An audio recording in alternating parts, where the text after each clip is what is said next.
जयंती मंगला काली भद्रकाली कपालिनी दुर्गा क्षमा शिवा धात्री स्वाहा स्वधा नमोस्तुते। देहि सौभाग्यम आरोग्यम देहि मे परमं सुखम रूपम देहि जयम देहि यशो देहि दिशो जहि।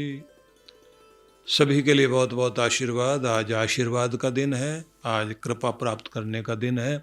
आशीर्वाद फले आपके जीवन में, आप प्रसन्न रहें, आप शांत रहें, आप ऊर्जा से भरपूर रहें, आपका उत्साह बना रहे, आपके जीवन में चिंताएं न रहें, आप निश्चिंत होकर के जीवन में आगे बढ़ें। भयों से आपकी मुक्ति हो, आपका उत्साह तो हो लेकिन निराशा बिल्कुल ना हो, और आप हताश ना हो, और वीर बन करके आप चल सकें। कर्मठ बने रहें, आलस्य का परित्याग करें, अपने आरोग्य को बढ़ाएं। हर दिन आप नियम पूर्वक अपने कार्य करते चले जाएं। अपने बड़ों का सम्मान करने वाले आप बने, अपने गुरुजनों का सम्मान करने वाले बने। अपने नियम को निभाने के साथ साथ अपने गुरु मंत्र का भी आप नियम निभाएं, और अपना देव पूजन का कार्य भी निश्चित रूप से करें। अपने जीवन में जो भी कुछ आप सुख समृद्धि प्राप्त करते हैं, उस सुख समृद्धि को बढ़ाने के लिए आप उसमें से कुछ भाग सेवा सहयोग में भी लगाएं। अपने धन में से, अपने तन की सेवा से, अपने कर्म की सेवा से भगवती को, भगवान को प्रसन्न करें। और ये सारी चीज़ें जब जब आप अपनाने लग जाते हैं, आपका सुख और बढ़ता है। इसको हम इस रूप में बोलते हैं कि जैसे आप अपने घर में अनाज रखे हुए हैं, तो किसान लोग ऐसा करते हैं। बहुत सारा अनाज घर में है भोजन करने के लिए, पूरा साल चलाने के लिए।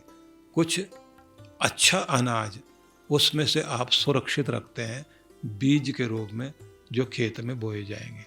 किसान जो अच्छे बीजों को संभाल के सुरक्षित रखता है कि ये मैंने बोना है, फसल बोनी है, जिससे मुझे और अधिक फसल मिल सके, भगवान आप पर और ज़्यादा कृपा कर सके, भगवती और बड़ी कृपा कर सके, आप धन धान्य से भरे पूरे रहें, आपको सफलताएं मिलें, आपको प्रसन्नता मिले, आपके रिश्तों में प्रेम रहे। आप जो भी दुनिया में सुख समृद्धि खुशहाली प्राप्त करने के लिए जो भी कुछ पाना चाहते हैं, वरदान पाना चाहते हैं, तो उसका नियम यही है, बोना सीखें। और बोना वही है जो आप पाना चाहते हैं। तो आप जैसे गेहूं की फसल बोएंगे तो गेहूं मिलेगा, गन्ना बोएंगे तो गन्ना मिलेगा। ऐसे सुख पाना चाहते हैं, सुख की फसल बो, दूसरों को सुखी करिए।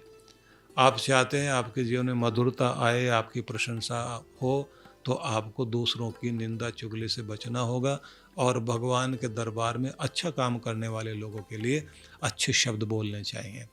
प्रसन्नता बांटिए, प्रसन्नता बढ़े। धन को सही जगह लगाइए और धर्म के कार्यों में लगाइए, जिससे आपको हर तरह से धन मिले। और अगर आप चल अचल संपत्ति को प्राप्त करना चाहते हैं, तो फिर धर्मकोश जैसा कार्य करना चाहिए।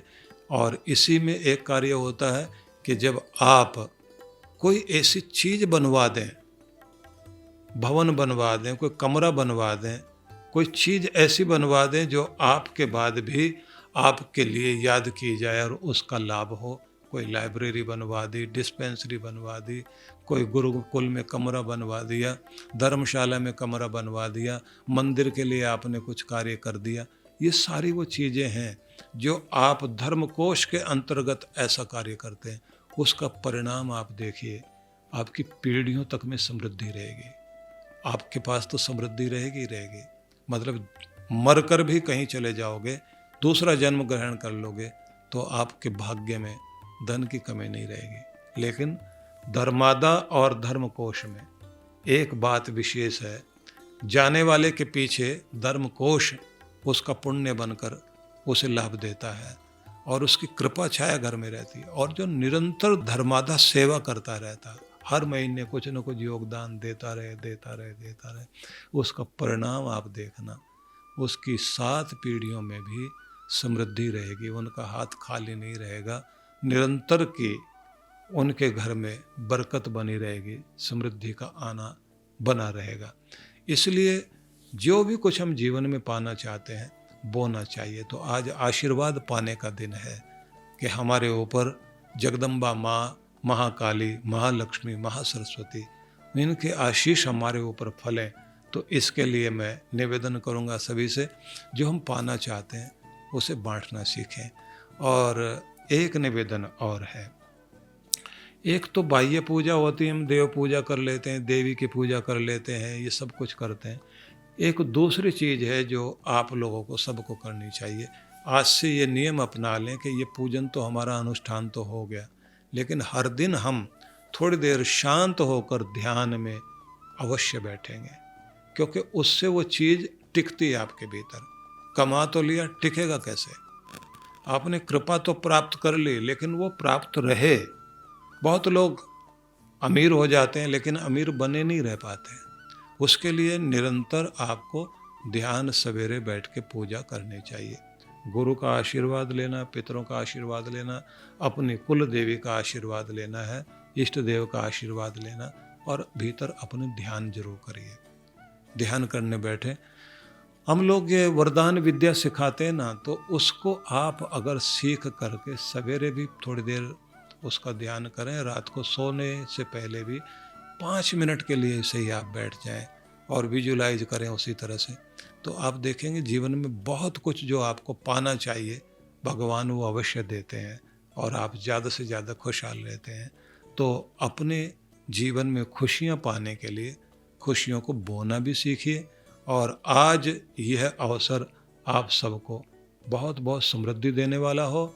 और जगदम्बा से हम प्रार्थना करें, जिन्होंने भी स्थापना की, घट स्थापना की, कलश स्थापना के साथ साथ अखंड ज्योति जगाई है, माता का आह्वान किया, अब विसर्जन का समय है, तो विसर्जन के समय में हम ये जरूर कहें कि हम बाह्य पूजा का तो विसर्जन कर रहे हैं, लेकिन भीतर हम आपको धारण कर रहे हैं, और आप हमेशा हमारे अंग संग रहना, हमारे साथ रहना।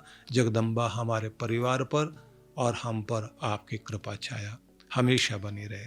भगवान करे, भगवती करे, आप सबके जीवन में भगवान की, भगवती की, महाकाल की, महाकाली की कृपा हमेशा बनी रहे। ओम शांति शांति शांति।